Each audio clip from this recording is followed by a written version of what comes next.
Thank you, Mr. Chairman. And I want to thank Secretary Kennedy for being here today. I am very interested in learning about the plans for restructuring and streamlining at HHS. And I'm especially interested to hear how these changes will improve New Jersey's impressive biopharmaceutical industry. Right now, there are many innovators in my district who are developing treatments to diseases that currently have no treatments, or they are improving the quality of life of patients around the country by developing improvements to existing therapies. New Jersey's innovators should be proud of their work, and Congress and HHS should do everything that we can to enable this innovation to benefit patients. Secretary Kennedy, in your testimony, you discussed the changes happening across HHS, and I'm hopeful that your efforts can improve processes across your department's various agencies. I've heard from stakeholders in New Jersey about these changes, and they could impact the prescription drug approval process.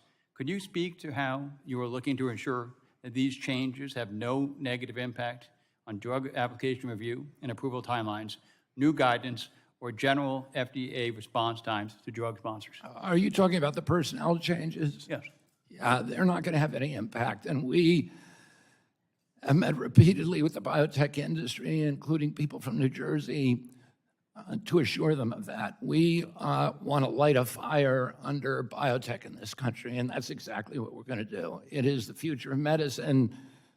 The stuff that is happening, the developments and innovations that are happening in that space should be exciting to all of humanity. And we're going to make sure that the United States remains the center of biotech, of the biotech revolution.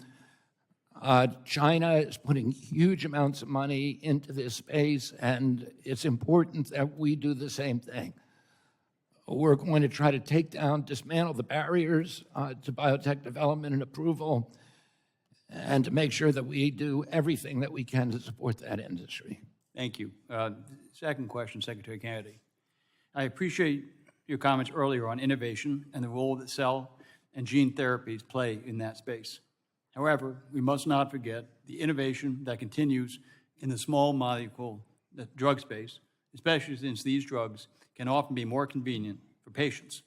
So amidst changes at the FDA over the past several months, including at the Centers for Drug Evaluation and Research, how are you ensuring that FDA can continue to enable innovation and flexibility in its reviews and approval of small molecule drugs?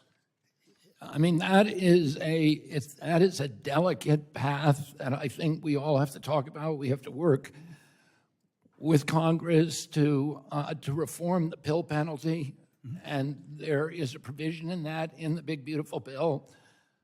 And it's something that Congress ultimately is going to decide. We want to make sure that, it's the small molecule drugs that you can take at home, the pills that the elderly consume in this country, and we want to make sure those are available and that those are at a convenient cost. And to some extent, the pill penalty has dampened innovation in that space, and a lot of the investment money has moved to the large molecules, the long molecule space, but it's a delicate balance, and we try to resolve that in the big beautiful bill. I think it's something that both sides of the aisle have an interest in, and that we all ought to be trying to strike the right balance. I look forward to working with you in that regard, legislatively or administratively.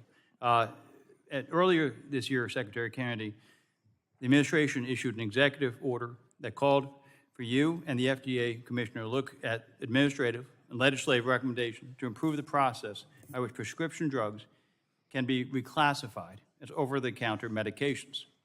This is commonly referred to as switch, and is important to me since New Jersey has a number of over-the-counter drug manufacturers.